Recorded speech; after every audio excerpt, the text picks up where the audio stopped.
सरकारी आवास पर ईडी के अधिकारियों की टीम पहुंच गई है। पेपर लीक मामले को लेकर ईडी की इस कार्रवाई को बताया जा रहा है कि पेपर लीक मामले में इस वक्त ईडी कार्रवाई कर रही है गोविंद सिंह डोटासरा के सिविल लाइंस स्थित सरकारी आवास पर। ईडी के अधिकारी उनके घर पर पहुंच चुके हैं और आज सुबह सुबह अचानक ही गोविंद सिंह डोटासरा के घर पर ईडी के अधिकारी पहुंचे। ईडी के अधिकारियों के पहुंचने के बाद अचानक से राजनीतिक गलियारों में चर्चाएं शुरू हो गई हैं कि चुनाव से ठीक पहले एनफोर्समेंट डायरेक्टोरेट का यानी कि प्रवर्तन निदेशालय के अधिकारियों का गोविंद सिंह डोटासरा के घर पहुंचना क्या संकेत है, क्या हिंट है, क्या संदेश है? आप समझिए इस संदेश को, क्योंकि बार बार कांग्रेस वही पार्टी है जो एनफोर्समेंट डायरेक्टोरेट और सीबीआई की कार्रवाई पर सवाल खड़े करती रही है। विपक्षी नेताओं की आवाज दबाने की कोशिश ईडी कर रही है। यह आरोप बार बार केंद्र सरकार पर लगते हैं और इसी बीच पीसीसी चीफ के घर पर ईडी की टीम।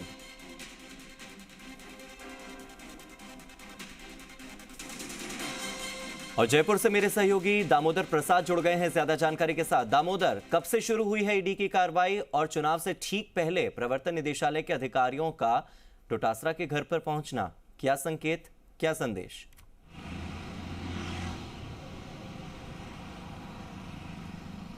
देखिए, क्योंकि राजस्थान में विधानसभा चुनाव है और विधानसभा चुनाव से पहले क्योंकि पीसीसी चीफ हैं गोविंद सिंह डोटासरा के यहाँ सरकारी आवास पर आज सुबह यानी कह सकते हैं कि अभी 1 घंटे पहले ही ईडी की जो टीम है वो यहाँ पहुँची है, कार्रवाई के लिए पहुँची है। क्योंकि ये कार्रवाई पेपर लीक से बताया जा रहा है। इनके लड़के के द्वारा जो सीकर में कलाम इंस्टीट्यूट चलाया जाता है वहाँ पर बड़ी मात्रा में यानी पेपर लीक मामला में जो लेन देन को लेकर बड़ी मात्रा में लेन देन को लेकर ये लेन देन पकड़ा भी गया था और उसको लेकर भी ये कार्रवाई की जा रही है। आज जो सिविल लाइन आवास पर है यह कार्रवाई जो कि ईडी के द्वारा जो आज छापेमारी की कार्रवाई की गई है वो देख सकते हो आप साफ तस्वीरों में। जो जवान हैं सीआरपीएफ के वो यहाँ तैनात है और जो गाड़ियाँ सामने खड़ी हुई है टैक्सी गाड़ियाँ वो ईडी के अधिकारियों की जो टीमें हैं यहाँ पहुँची है और उसी के द्वारा ये कार्रवाई की जा रही है। तो यानी कह सकते हैं कि आज पूरे सिविल लाइन में एक हलचल मची हुई है। जैसे ईडी की कार्रवाई है तो हर जो मंत्रियों के जो आवास है, सरकारी आवास है, वहाँ पर सभी गेटों पर जो तैनात जो सुरक्षा कर्मी है और जो अंदर स्टाफ है वो सभी गेट पर खड़े होकर यही देख रहे हैं। इधर ही सभी का मुंह इस जो गोविंद सिंह डोटासरा के जो सरकारी आवास है यहाँ पर देखे जा रहे हैं। तो यानी कह सकते हैं कि एक पूरे राजनीतिक गलियारे में आज बड़ी हलचल शुरू हो चुकी है। क्योंकि इससे पहले मुख्यमंत्री भी लगातार सवाल उठा रहे थे कि जो केंद्रीय जो एजेंसियां हैं वो चुनाव के दौरान या राजस्थान में यानी क्योंकि कांग्रेस सरकार है तो ऐसे में जो कार्रवाइयाँ चाहे वो इनकम टैक्स के द्वारा हो रही हो या फिर ईडी के द्वारा जो कार्रवाइयाँ लगातार की हो रही है उस पर भी कई बार सवाल उठाए। दामोदर, ये तो कांग्रेस का पक्ष हो गया, लेकिन प्रधानमंत्री नरेंद्र मोदी जब राजस्थान के दौरे पर आए थे तब उन्होंने जनसभा को संबोधित करते हुए सीधे 2 प्रकरणों के बारे में जिक्र किया था। पहला प्रकरण था पेपर लीक मामला, दूसरा प्रकरण था लाल डायरी का मामला। लाल डायरी और पेपर लीक, ये 2 बातें ऐसी थी जिसे लेकर प्रधानमंत्री नरेंद्र मोदी ने मुखर होकर बात कही थी। और एक बार जब नरेंद्र मोदी कुछ कह देते हैं तो उसका असर ग्राउंड पर देखने को मिलता है। क्या ये उसी संबोधन के बाद का असर है? क्योंकि केंद्र सरकार पर यह आरोप तो हमेशा लगते ही हैं कि वो ईडी का इस्तेमाल कर रहे हैं, वो सीबीआई का इस्तेमाल कर रहे हैं सरकार गिराने के लिए और सरकार बनाने के लिए। दोनों बार केंद्र सरकार की ओर से इन जांच एजेंसियों का इस्तेमाल होता है। जांच एजेंसियों की निष्पक्षता पर हर बार सवाल खड़े होते हैं। चुनाव से पहले ये होना क्या दिखाता है? देखिए, जिस तरीके से जो कार्रवाई की बात की जा रही है और उस कार्रवाई में जैसे कि कहा जाता है कि प्रधानमंत्री लगातार जब बोलते हैं तो यानी क्योंकि राजस्थान कांग्रेस सरकार तो ऐसे में कार्रवाई देखने को मिलती है। तो कह सकते हैं कि इससे पहले ऐसी भी यानी राजस्थान की जो सुरक्षा एजेंसियां हैं उन्होंने भी कार्रवाई की है एसीबी ने और ये पकड़ा है। आप तस्वीरों में देख सकते हैं जो ईडी की टीमें हैं वो लगातार पहुंच रही है। 3 गाड़ियां अंदर देखी जा सकती है, 4थी गाड़ी हमारे कैमरे में है जो आगे जाते हुए क्योंकि कैमरे को देख के आगे चली गई गाड़ी वापस घूम के शायद आ सकती है। तो यानी जिस तरीके से जो सवाल उठाए जा रहे थे, प्रधानमंत्री बोलते हैं और इस तरीके से जो एजेंसियों का जो फायदा। मैं चाहूंगा कि ये जो तस्वीरें हैं ये आप अभी दिखाते रहिए, ये तस्वीरें बहुत महत्वपूर्ण हैं, हम हमारे दर्शकों तक जी राजस्थान एक्सक्लूसिव तस्वीरें पहुंचाएगा। आप इन तस्वीरों के साथ साथ मेरे साथ बने रहिए। मेरे सहयोगी शशि मोहन जुड़ गए हैं, मैं सीधे उनका भी रुख कर लेता हूं। शशि मोहन, इससे पहले नेता प्रतिपक्ष राजेंद्र राठौड़ ने यह कहा था कि लक्ष्मणगढ़ राजधानी बन चुका है पेपर लीक मामले की, और ये आरोप नेता प्रतिपक्ष की ओर से लगे थे गोविंद सिंह डोटासरा पर सीधे सीधे।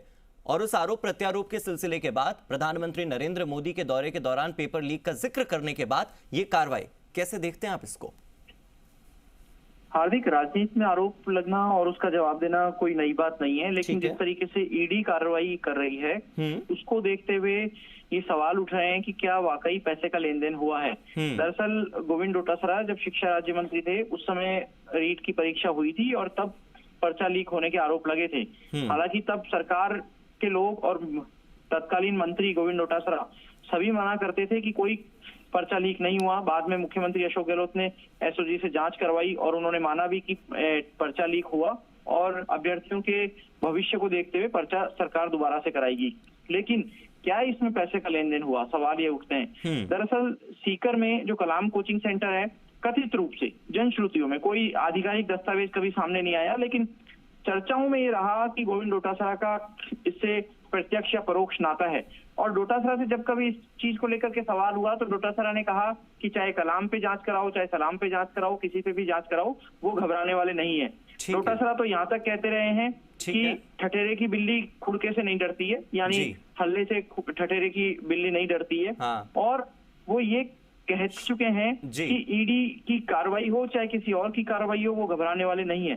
लेकिन आपको ध्यान होगा कैबिनेट की बैठक में भी ये बात आई, जब ईडी पिछले दिनों हरकत में आई थी तब मंत्री प्रताप सिंह खचरियावास ने कहा था कि ठोक के जवाब देना चाहिए, और डोटासरा ने कहा कि पार्टी को या सरकार को इस विषय में ज्यादा नहीं बढ़ना चाहिए, क्योंकि ईडी जो पेपर लीक करने वाले हैं उन पर कार्रवाई कर रही है और पार्टी के लोगों पर अभी तक नहीं आई है।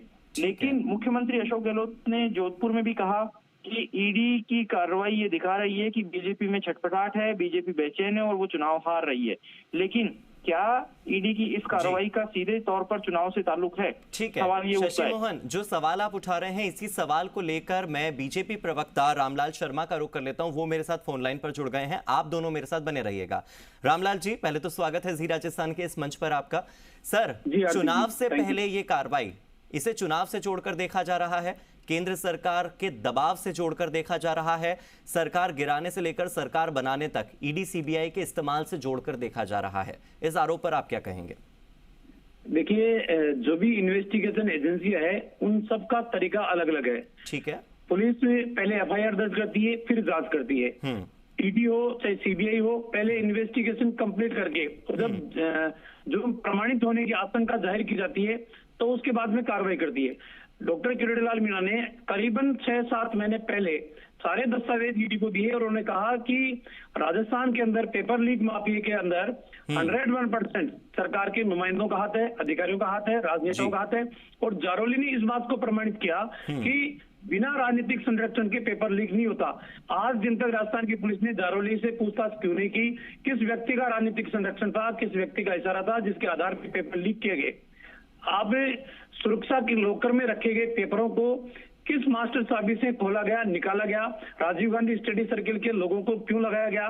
सरकारी कर्मचारियों को क्यों नहीं लगाया गया? कह रहे हैं कि पेपर लीक जब भी होते हैं राजनीतिक संरक्षण के बगैर नहीं होते हैं, तो क्या पेपर लीक होने की जो परंपरा है वो शुरू ही कांग्रेस सरकार में हुई है? जब आप सरकार में थे तब क्या नहीं होते थे पेपर लीक? राजस्थान में पेपर लीक तो पहले भी होते थे। मैं कह रहा हूँ जारोली ने कहा था कि राजनीतिक संरक्षण में पेपर लीक हुए हैं, तो फिर जारोली से पूछताछ आज दिन तक क्यों नहीं राजस्थान की पुलिस ने की, एसओजी ने की?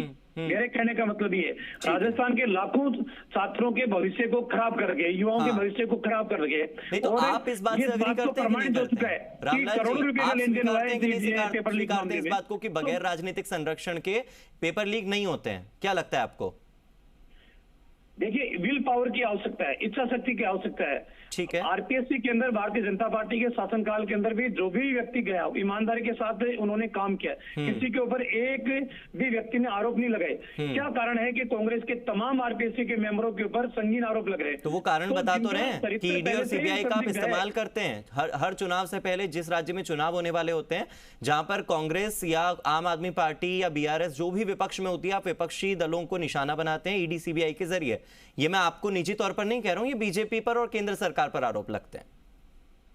देखिए, सोचने के लिए लोग कुछ भी सोच सकते हैं, लेकिन राजस्थान में लाखों लोगों का भविष्य खराब करने वाली सरकार और सरकार के नुमाइंदे जिन्होंने पेपर लीक किया, उनके ऊपर अगर कार्रवाई समय रहते होती है तो अच्छी बात है ना, क्या दिक्कत है? अगर आप दिक्कत कुछ नहीं है, दिक्कत कार्रवाई से नहीं है, दिक्कत इस बात से है कि भारतीय जनता पार्टी पर यह आरोप लगता है कांग्रेस का।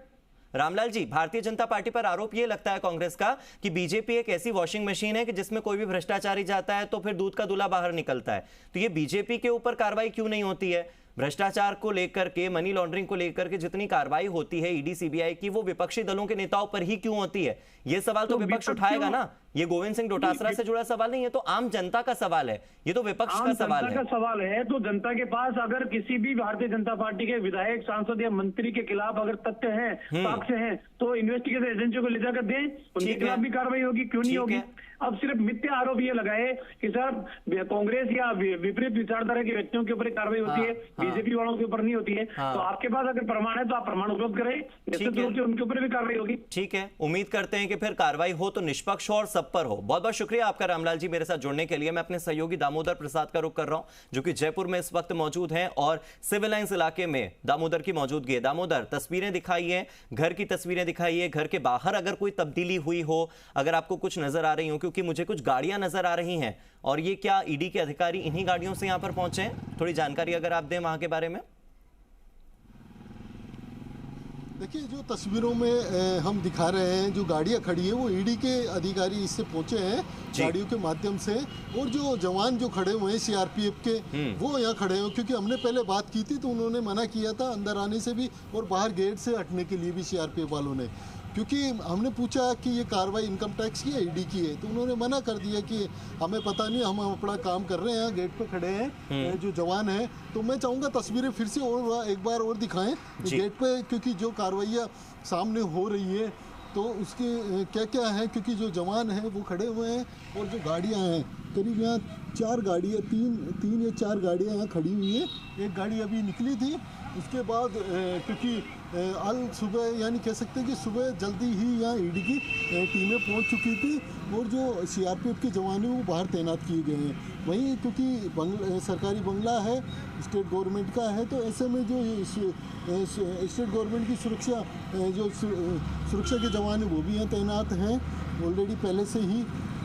तो अंदर अभी जो, क्योंकि पेपर लीक मामला है, पेपर लीक मामले को लेकर जो पहले भी कार्रवाई ईडी की हुई है, लगातार अभी इनकम टैक्स और ईडी की कार्रवाई हुई है और उसमें बड़ी मात्रा में लेन देन के कहीं ना कहीं दस्तावेज भी इनके हाथ लगे थे। क्योंकि अभी फिलहाल 1 दर्जन से कह सकते हैं कि 1 दर्जन से अधिक ठिकानों पर अभी हाल ही में कार्रवाई हुई थी ईडी की, जिसमें जो कह सकते हैं कि जो एडवोकेट थे उनके यहाँ भी छापा पड़ा था। उसी के आधार पर अब जो टीमें हैं, सुरक्षा एजेंसी, जो ईडी की कार्रवाई है, वो आगे का कदम, अब आगे की जो कार्रवाई है, वीडियो जर्नलिस्ट से कहिएगा कि वो कैमरा एंगल वैसा ही बना कर रखें जो पहले था। अगर हम घर के अंदर की तस्वीरें देख सकें, वो गाड़ियों की और सीआरपीएफ के जवानों की तस्वीरें अपने दर्शकों को दिखा सके तो बेहतर होगा।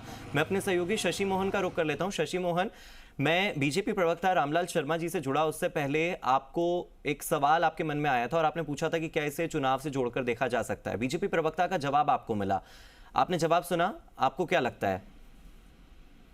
देखिए, भले ही रामलाल शर्मा ये कहें कि एजेंसियां अपने तरीके से कार्रवाई करती हैं और ये बात सही भी, एजेंसियां अपने तरीके से कार्रवाई करती हैं, लेकिन इस बीच ओम प्रकाश हुड्डा के ठिकानों के ऊपर कार्रवाई की खबर आ रही है। लेकिन जो खबरें आई हैं उस हिसाब से कांग्रेस भी इनका जवाब देती रही है और कांग्रेस लगातार आरोप लगाती रही है कि केंद्रीय एजेंसियों का दुरुपयोग हुआ है। दरअसल आपको ध्यान होगा, पिछले दिनों मुख्यमंत्री अशोक गहलोत ने जब एआईसीसी में प्रेस कॉन्फ्रेंस की तो उन्होंने पिछले कुछ सालों में ईडी की कार्रवाई का आंकड़ों का जिक्र किया। उन्होंने कहा कि जब यूपीए की सरकार थी, ईडी के गठन के बाद से जो केस किए गए उनमें 80% से ज्यादा चालान पेश करने का रेशो रहा, उनमें दोष साबित हुए।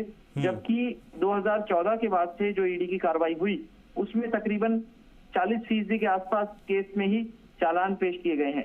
तो इस आधार पर, इस तथ्य के जरिए मुख्यमंत्री अशोक गहलोत ने सवाल उठाने की कोशिश की ईडी की कार्रवाई पर। ठीक है। हालांकि जब ईडी यहां पहुंची है तो सवाल ये है कि क्या चुनाव प्रचार, चुनाव का काम बाधित होगा? तो होगा, इसमें कोई दो राय नहीं है। आदमी मानसिक रूप से थोड़ा चिंता में आता है, अपनी कैलकुलेशन देखता है कि कहां कहां निवेश कर रखा है, कितना वैधानिक निवेश है, और अगर कहीं से कोई नकदी मिलती है तो उसका क्या जवाब देना होगा ईडी या ऐसी किसी जांच एजेंसी को। और चुनाव की प्रक्रिया के बीच में अगर जांच एजेंसी आती है, उन्हें जांच के लिए बुलाती है, तो प्रचार में जो समय वो दे सकते थे वो समय लगता है। और आप देखिए, टाइमिंग देखिए, जब प्रियंका गांधी ने कहा कि पीएम मोदी का लिफाफा खाली है, उसके ठीक अगले दिन ईडी की कार्रवाई हो गई है। और उधर ओम प्रकाश हुड्डा जो दोनों पार्टियों के संपर्क में थे, कांग्रेस में भी और बीजेपी में भी। शशि मोहन, जो कनेक्शन आपने अभी बताया है वो कनेक्शन पर मैं आपसे सवाल जरूर पूछूंगा कि कल उन्होंने खाली लिफाफा बताया और आज डोटासरा के लिफाफे चेक करने के लिए ईडी पहुंच गई है।